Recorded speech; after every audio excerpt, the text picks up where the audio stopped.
Siang ini kita akan merilis satu pengungkapan kasus pencurian dengan kekerasan, ya, curas yang sasarannya adalah minimarket. Sebelum saya memulai, saya akan tetap mengingatkan teman-teman semua media bahwa tim Satgas Curas, Curat, dan Curanmor ini masih terus berjalan. Ya. Memang kenapa kita buatkan tim Satgas? Karena memang di masa pandemi COVID-19 ini Curat, Curas, dan Curanmor ini termasuk 3C yang cukup tinggi. Ya. Sering kita ketahui bersama, apalagi khususnya minimarket. Karena kita ketahui juga bahwa banyak sekarang modus-modus sasarannya adalah minimarket, tetapi pengungkapan yang kita lakukan juga cukup banyak untuk wilayah hukum Polda Metro Jaya.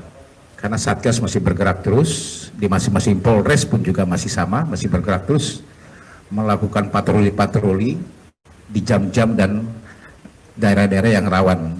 Jam-jam rawannya dan daerah-daerah. Biasanya jam rawannya adalah jam pada saat akan tutup minimarket tersebut. Ini dianggap jam rawan. Ya.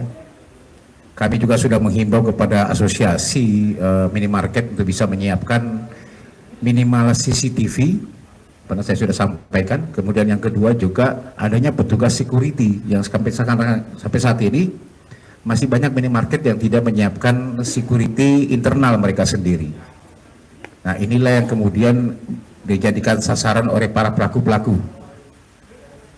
Ya, modusnya mereka adalah mereka patroli, karena mereka ini bukan pemain baru, pemain lama, dan bukan 1, 2, 3 kali, bahkan sudah berapa kali juga melakukan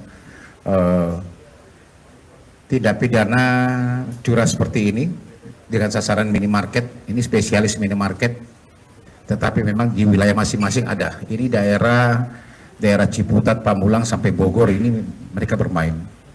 Ya. Nah, ini yang kami harapkan juga dari asosiasi, sudah kita duduk bersama untuk menyampaikan hal tersebut. Ini upaya preventif yang kita lakukan, pencegahan yang kita lakukan, minimal kita bisa minimalisir terjadinya adanya perampokan khusus di minimarket. Karena mereka biasanya modusnya lakukan patroli, cek lihat minimarket mana yang memang sepi, yang sudah mau akan tutup. Nah, nanti pada saat mau tutup tersebutlah, karena memang pengunjungnya sudah sangat sepi, itulah mereka bereaksi. Tanpa segan-segan mereka juga sering melakukan kekerasan, ya, karena mereka rata-rata semuanya membawa senjata tajam, baik itu celurit, bahkan menggunakan senjata api yang kita ungkap. Nah, kalau ini dia gunakan senjata api, tapi senjata api korek api yang dia memang gunakan untuk mengancam para korban-korbannya yang lain. Nah, ini kejadian di Jalan Damai di daerah Kelurahan Sarua Indah, Kecamatan Ciputat, Tangerang Selatan pada tanggal 17 Januari yang lalu. Ya, kejadian. Alhamdulillah terekam oleh CCTV yang ada di minimarket tersebut, sehingga pergerakan mereka semuanya diketahui dengan ada rekamannya CCTV. Kemudian dilaporkan oleh pemilik minimarket tersebut ke Polda Metro Jaya, tim segera bergerak. Tanggal 18 dilaporkan, kemudian langsung tim bergerak saat itu juga. Dalam waktu 2 hari kita bisa mengungkap dan menangkap para pelaku-pelakunya. Ya. Dari mana bantuan? Maka saya katakan tadi, contoh bantuan yang paling gampang saja adalah CCTV yang kita dapati. Karena ada beberapa pengungkapan yang dilakukan dan juga ada pencurian yang lain, itu sangat disayangkan CCTV-nya itu tidak ada. Ini yang agak berat, kadang-kadang para petugas atau penyidik dalam hal ini itu bisa mengungkap kasus ini. Nah, dari CCTV tersebut kemudian dikembangkan, berhasil mengamankan 5 orang pelaku. 4 ini eksekutornya yang bermain langsung, dan 1 adalah penadahnya. Jadi 5 tersangka yang kita berhasil amankan. Yang pertama tersangkanya dengan perannya masing-masing. Ini RJ, ya, inisialnya adalah RJ, umurnya 20 tahun. Ini adalah kaptennya. Dia kaptennya, dia yang mengatur. Pengakuannya sampai sekarang RJ ini baru melakukan 4 kali. Kami masih dalami lagi. Termasuk 4 kali pun 3 TKP manapun ini masih kita dalami karena memang ini lintas wilayah sampai ke Bogor. Karena dia bermain di perbatasan Ciputat sampai dengan ke Bogor. Nanti kami akan koordinasi dengan Polres Bogor. Ya, karena pengakuannya baru 4, dan kami akan nanti koordinasi lagi apakah kemungkinan masih ada tempat-tempat lain atau laporan polisi di tempat lain yang memang modus yang sama. Ini akan kami dalami. Ya. Inilah RJ ini yang memiliki ide, yang mengumpulkan teman-temannya untuk melakukan pencurian ini. Ya. Pencurian dengan kekerasan atau biasa kita kenal dengan perampokan. Spesialis minimarket yang ada. Dia juga membekali dirinya dengan celurit pada saat bereaksi. Ya. Kemudian juga pembagiannya yang besar karena memang dia adalah otaknya atau kaptennya di sini. Yang kedua, ini inisialnya adalah WAM. Ini menggunakan juga sama pisau untuk menodong. Ya. Kemudian dia bersama-sama dengan RJ ini, jadi berangkasnya itu ada di atas lantai 2 ya. Ya, jadi RJ sama WAM ini masuk duluan ke dalam situ. Jadi kronologisnya pada saat minimarket ini mau tutup, sudah mau ditutup, dia punya pintu roldolnya itu, pada saat itulah dia masuk. Sementara pegawainya sedang ngepel karena memang sudah persiapan untuk tutup dan juga menghitung semua apa yang penghasilan 1 hari itu.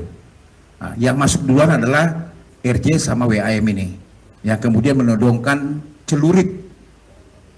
Baru menyusul temannya. Yang ketiga adalah MFA dan AG. Ini menyusul mereka, kemudian salah satunya membawa senjata api.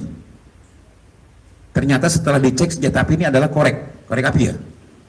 Ya, korek api untuk menodongkan, sehingga korban ketakutan semuanya. Kemudian RJ sama WAM ini yang membawa ke atas untuk mengecek di mana berangkasnya. Di berangkas dia berhasil menguras sekitar 36.735.000. Ya, itu yang berhasil dikuras oleh 2 pelaku yang naik ke atas ini. Ya. Kemudian mengambil beberapa barang yang lain termasuk handphone milik para karyawan ini. Beberapa handphone milik karyawan itu pun disikat oleh mereka. Nah, yang 2 orang ini yang menunggu di bawah, yang menggunakan senjata api ini juga ada celurit ya. Ya, itu yang menunggu di bawah.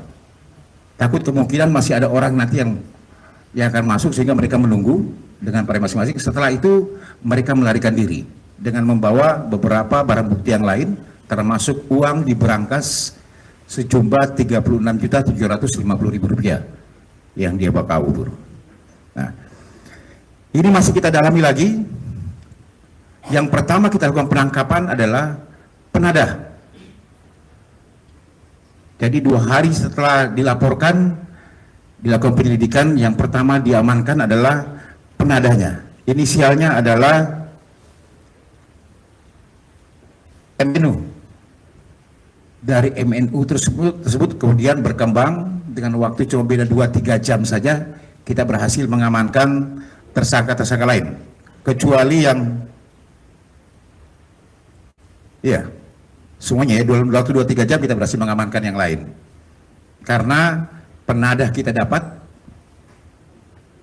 kemudian berkembang semua, karena memang nggak terlalu jauh, mereka ini nggak terlalu jauh dari daerah, sekitar daerah Parung ya, Parung Bogor semua pelakunya, itu berhasil kita amankan pelaku-pelaku yang lain. Karena perannya masing-masing, pembagiannya pun sama. Pembagiannya pun cukup berbeda, saya nggak bilang sama, berbeda. RJ sama WAM ini dari hasilnya ini, dari hasil 36 juta sekian itu dia dapat sekitar 11 jutaan, 10 sampai 11 juta didapat. Kemudian yang lain, yang 2 pelaku yang nunggu di bawah dapat sekitar 3,5 juta. Sementara yang dari penadahnya ini, ya memang diberi tugas untuk ini ya, perbaiki handphone ya, dia baru mendapat sekitar 150.000 pada saat itu. Ini pembagiannya masing-masing. Nah, ini masih kita dalami lagi teman-teman, karena pengakuannya RAJ mengaku Dia sudah RJ mengaku dia sudah 4 kali, kita masih dalami lagi. Ada beberapa mengaku baru 2 kali saja ikut dengan RJ. Ini masih kita kembangkan terus. Apakah kemungkinan masih ada TKP-TKP yang lain? Karena ini spesialisnya daerah Parung, Ciputat, Bogor sana. Nanti akan kami koordinasi dengan Polres Bogor. Mana LP-LP yang pernah ada di sana, karena tidak untuk kemungkinan ini adalah kelompok-kelompok mereka semuanya melakukan. Ini mungkin teman-teman yang perlu saya sampaikan, kita kenakan di pasal 365 KUHP, ancamannya adalah 12 tahun penjara. Ya, demikian dari saya, terima kasih. Assalamualaikum warahmatullahi wabarakatuh.